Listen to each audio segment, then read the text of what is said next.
نحمده ونصلي على رسوله الكريم اما بعد فاعوذ باللہ من الشیطان الرجیم بسم اللہ الرحمن الرحیم۔ محترم ناظرین،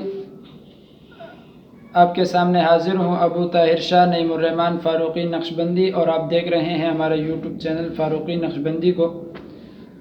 تو آج ایک بھائی نے سوال کیا ہے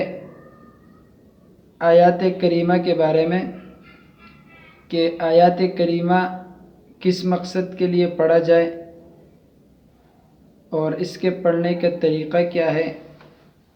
اور بعض لوگ کہتے ہیں کہ آیات کریمہ کی تاثیر جو ہے یہ بہت گرم ہے، آپ یہ نہیں پڑھ سکتے۔ میرے معزز ناظرین، سب سے پہلے اس بات کو سمجھنے کی کوشش کریں کہ آیات کریمہ یہ اسم اعظم ہے۔ حضور علیہ الصلوۃ نے فرمایا، حدیث کا مفہوم ہے، حضور نے فرمایا کہ جو دعا آیات کریمہ سے شروع کی جائے تو وہ دعا ضرور بالضرور قبول ہوتی ہے۔ اور قرآن مجید فرقان حمید کی آیات مبارکہ ہے، وَنَجَّيْنَاهُ مِنَ الْغَمِّ وَكَذَلِكَ نُنْجِي الْمُؤْمِنِينَ، یعنی یونس علیہ السلام کے بارے میں ہے، اور جو بھی رنج اور غم میں اس کو پڑے گا تو اللہ تبارک و تعالی اس شخص کو نجات دیں گے۔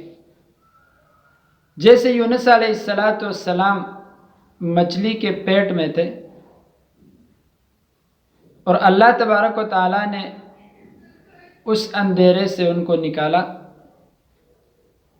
تو یہاں ایک بات میرے ذہن میں یہ بھی آئی کہ بہت سارے ساتھی جو ہیں جیلوں میں ہیں اور ان کے نکلنے کا کوئی سبب، کوئی راستہ نہیں ہے، اور بہت سارے دوست اور احباب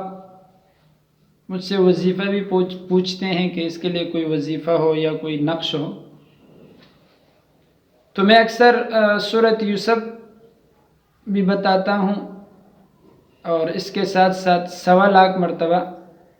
اگر ایک ہی مجلس میں آیات کریمہ جو ہے یہ پڑھا جائے تو انشاءاللہ ضرور بالضرور اللہ تبارک و تعالیٰ ان کو رہائی نصیب فرمائیں گے۔